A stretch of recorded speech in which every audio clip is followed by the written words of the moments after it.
there. We should be. Yes, sir. I actually didn't. I didn't notice this until it was a dude just standing outside with a piece of paper. I didn't notice much because I just wanted to go outside and go to smoke, and he was talking. We thought that he was just a dude interested, and somebody went, "Is this going to be on the news?" He was like, "Yeah." I was like, "Move away, smoke somewhere else." Yes. Hi. Yep. If he's writing down what you say, that's probably a good thing. No, the man does not just have a bad memory. No. Yes, miss. Do the media have to identify themselves? The media do not have to identify themselves. They are not required. There's no law that says they have to tell you. And there was a situation in Fur Fright in Connecticut about 2 years ago where a local reporter who was looking for dirt was told by the con, no, we're not interested in being covered, thank you very much, but we'd rather not have you show up. So she showed up anyway. She bought a membership and got herself ears and a tail and was being the covert correspondent. And as much as I am very, very much not in favor of that tactic, the article turned out all right.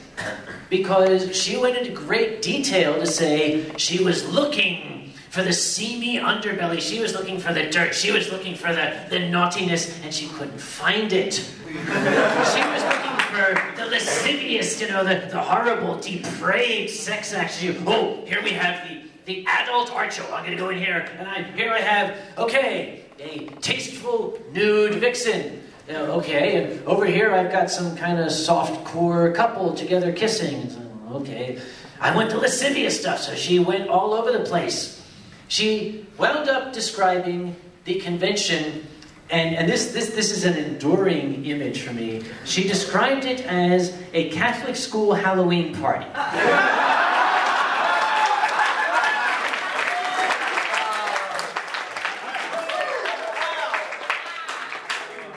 I actually refer people who seem set in their images of us to that article. Because it did turn out so very much in our favor. Which is why it's also important to present yourself and the fandom in the best light at all times. Because that little old lady out front who says, "What is all this?" might be working for the Post-Gazette.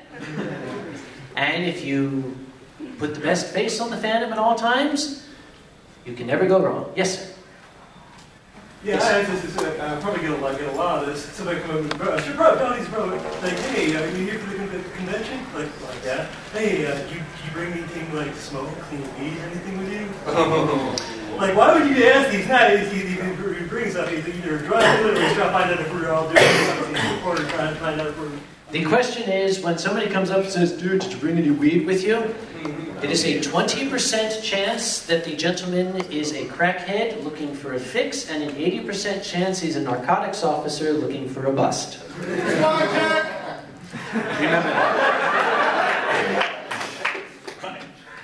So, yes. This guy was too clean to be a druggie. Yeah, he's probably a cop. Yeah. Or a reporter. Now, again, the cops are not specifically targeting for furries or drug dealers. This is their job. Anytime you've got 3,000 people in the hotel, the cops just want to make sure everything is on the up and up. I want to make sure things are on the up and up too, so I do welcome their presence. They usually tell me when they're going to be here. Anthrocon does not tolerate illegal substances. And the reason for that is we could get shut down. And we have worked far, far, far too hard to have some guy out there who just got to have his blow get us thrown out of this hotel. So if you happen to know that anybody is pushing or indulging in illegal substances, let us know, and I assure you that we will turn whatever is left of him over to the police. Remember what I said in the previous panel? Yeah. Any other questions? We'll give time. Questions, comments? Yes, sir, yes. Has anyone from the religious community been brought up this? The reason why I brought this up is around that back in South Jersey. Only 4chan. Yeah. Go on, yes.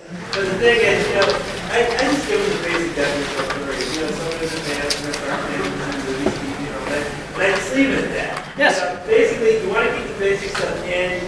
leave everything else in the dark, especially your favorite fur affinity. You don't need to tell them that. If you're going to send them somewhere, don't send them to Fur Affinity, please.